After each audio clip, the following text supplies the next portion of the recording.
Hello everyone, good morning, welcome back to my channel. কেমন আছো তোমরা? আশা করছি ভালো আছো, সুস্থ আছো। এখন বাজে দুপুর 2টো। তো এখন থেকে আমি ব্লগটা স্টার্ট করলাম। তো ফ্লিপকার্টে একটা অর্ডার করেছিলাম, হচ্ছে কিচেন ওয়ালপেপার। তো ভাবলাম যে এটা দিয়েই রান্নাঘরটা ডেকোরেশন করব আর কি।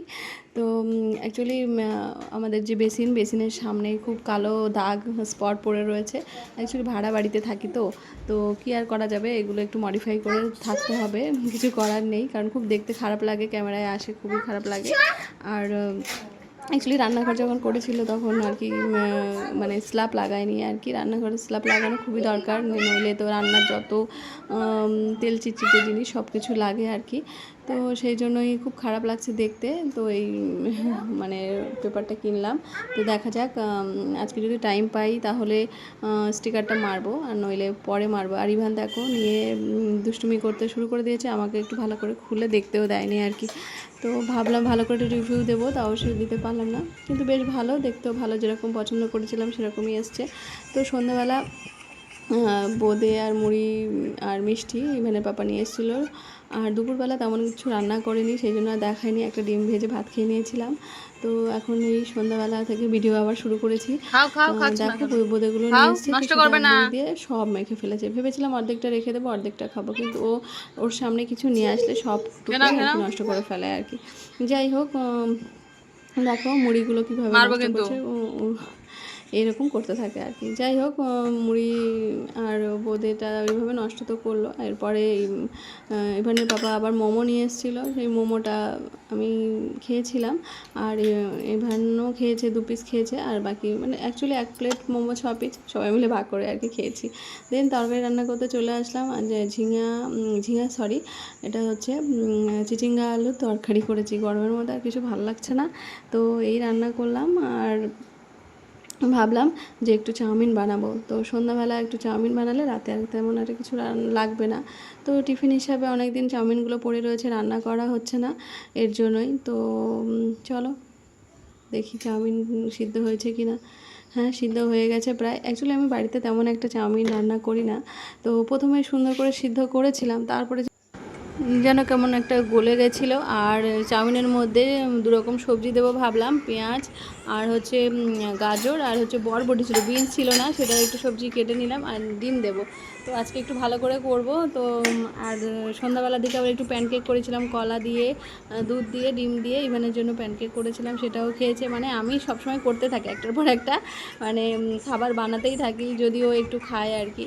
যাই হোক, তারপরে একটু সন্ধ্যাবেলা চা বানিয়ে নিয়ে আসলাম। আর চাটা তো ম্যান্ডেটরি, তো চা না খেলে তো আমার একদমই হয় না। কারণ চা খেলে একটু ফ্রেশ লাগে, মাথা ধরাটাও একটু কমে, সেই জন্য আর কি চাটা খাই।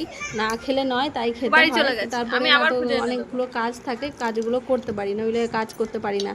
তো জাস্ট চা খেয়ে বসলাম। বসার সঙ্গে সঙ্গে ইভানের বাবাকে আবার চাউমিনটা দিলাম। ও বললো যে হ্যাঁ খুব ভালো হয়েছে, টেস্টি হয়েছে, কিন্তু ওই যে আমি বললাম গলে গেছে একটু, মানে সুন্দর, মানে নুডলস টাইপের কি সুন্দর হবে ভেবেছিলাম, কিন্তু কিছুই হয়নি। মানে সে মানে গলে গেছে একদম। কি করবো, আর তাও কি ফেলে দেবো বলো? তো দেন খেয়ে নিয়েছি, আর কি করা যাবে। আমি খাইনি, মানে ইভানের পাপা খেয়েছে, ইভান খেয়েছে।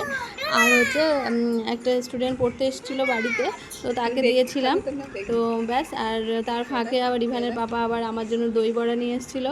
তো আজকে খাবারের মানে মেলাই ভ্যারাইটি। তো কোনটা ছেড়ে কোনটা খাবো সন্ধ্যাবেলা বোঝা যায় না, রাতে কি খাওয়ার মতো আর পেটে জায়গা নেই, তো তারপরেও খেতে হবে। তো রান্না করেছি হচ্ছে রুই মাছ দিয়ে, আর বরবটি আলু দিয়ে ঝোল রান্না করেছি। আর ওইদিকে হচ্ছে এটা হচ্ছে কাঁকরোল আলু ভাজা করেছি। তো সারাদিন তো রান্না তেমন একটা করিনি, সেই জন্য রাতে রান্নাটা করলাম। তো ভাবলাম যদি ইভানের পাপার খিদে পায়, তো রান্না তো করতেই হবে।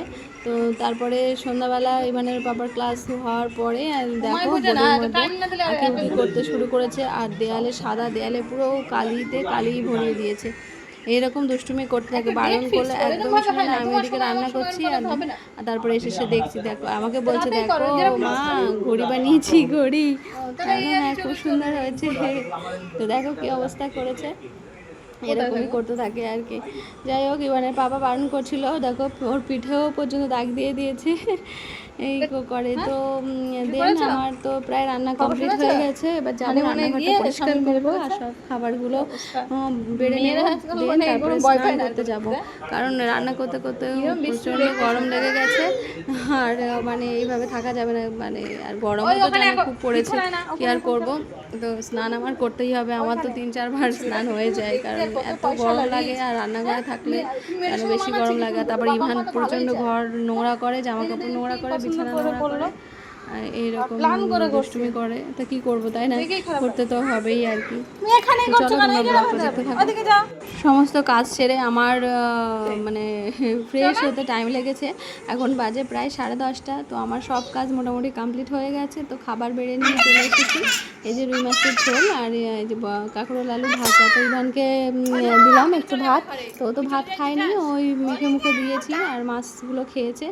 তারপরে খাওয়া দাওয়া করে একটু নিজে একটু মানে বসবো, বারান্দায় বসবো, কারণ ঘরে প্রচণ্ড গরম, এখন ঘুমাতেও ইচ্ছা করছে না, একটু মানে রেস্ট নেব, তারপরে আর কি শোবো।